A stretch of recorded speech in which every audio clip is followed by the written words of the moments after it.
everyone. Today I'm going to show you how to create a mural design, something that can maybe go on the side of a building, for example, inspired by this street artist who goes by the name ThankYouX. He has some really cool videos and artwork examples online that you can look up, but he does a whole series where he creates sort of a 3D cube effect, and these are isometric cubes. These are not the type of cubes that you draw with the two squares. Okay, so this is a way of doing a 3D cube, but this is not an isometric cube. An isometric cube, basically, if you look at these three parts, it's a parallelogram and they're all equal. So if I had just this one shape, I could make the whole cube because I just have to turn it to make each of the sides. So these are isometric cubes. Now, it's a type of illusion because they appear three-dimensional. It almost looks like the cubes are stacked on top of each other. And what we're going to be doing is we are going to be designing the sides of the cube, because you can see here what could be the top, or in reverse, the bottom, is already filled in black. And that's something he tends to do in his art because it kind of helps improve the illusion. So I'm going to be using a lot of curvy lines and organic flowing shapes to create this. And when I get started, I need a pencil and the markers, and then there are plenty of places online. I created this one to share with you, but there are plenty of places online where you can actually find these types of grids that you can make. And you can also just print a parallelogram shape and make it yourself as well. So when you're doing this, I like to start with a couple of lines that sort of travel across the spaces. So I'm just kind of waving these lines and do maybe one in each row. They don't all have to look the same though. Sometimes it's nice to make them kind of suddenly change direction as they get to the edge of one cube. All right, and then after I do that, I'm going to add in some kind of just wavy organic shapes. So some of them can be centered on the side of the cube. Others could come down from one of the sides. That helps sort of make each side of the cube look different. You can also do them inside of each other like that.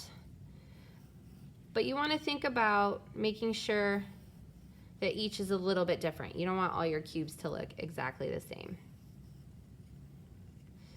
So once you're kind of adding in those shapes, and some of them coming out from the side are also, that's a nice idea as well, because then it shows that these two sides are different.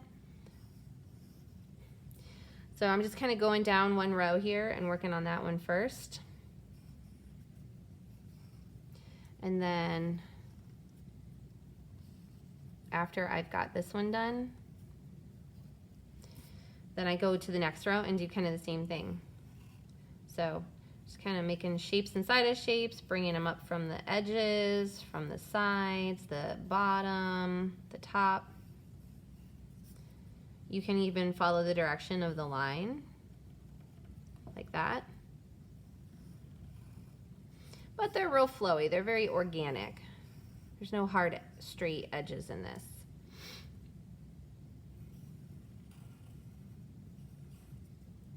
Now once you're done doing this, then you're going to want to kind of think about color choice. So I have a tendency to really like a certain set of colors, and I use them a lot in my art making. But you could look for inspiration around your house, you could look outside, maybe there's some interesting things outside and you want to do it inspired by that. Or you could think about where, if you could paint this in real life on the side of a building, where would you want it to be? What kind of building would it be? And what colors would make sense based on that kind of location? Like if it was in a park, you might choose to use a lot of greenery to kind of help blend it in with the landscape.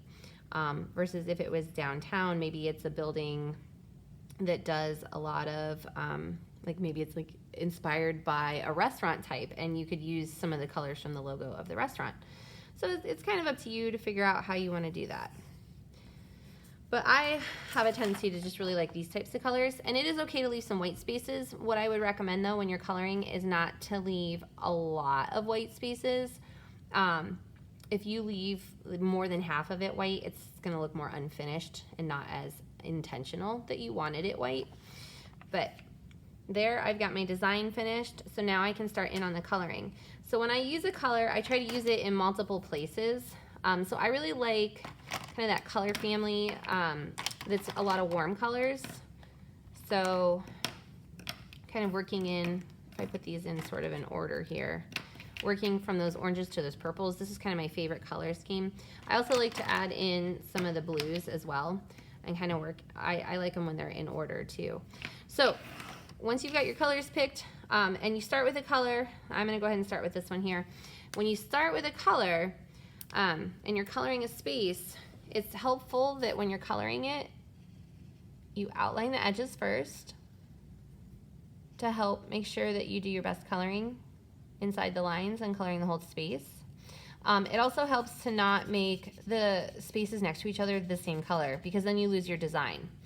So if I have used this color here, I do not want to continue to use this color right here because these spaces are right next to each other. But I could use it up here because those spaces aren't really touching. The corners are, but that's not such a big deal. It's more that I don't want a whole side to have the same color. So you could do it like that where the corners are touching and then the same color, but just try not to make it like the whole side the same on both pieces, because then you lose a little bit of the cube effect. So I try to use the color at least once on every cube in different places. It doesn't necessarily have to be on each side unless you want it to be, but I like to use it at least once on each cube just to kind of create that flow of color throughout my picture. So then I kind of work each color in one color at a time rather than trying to color one cube at a time. So I use the same color in each spot that I'm interested in. And then once I've done that with the first color, then I go back in and I add the next color.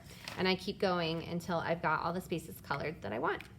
All right, I hope you have fun. I'll see you later.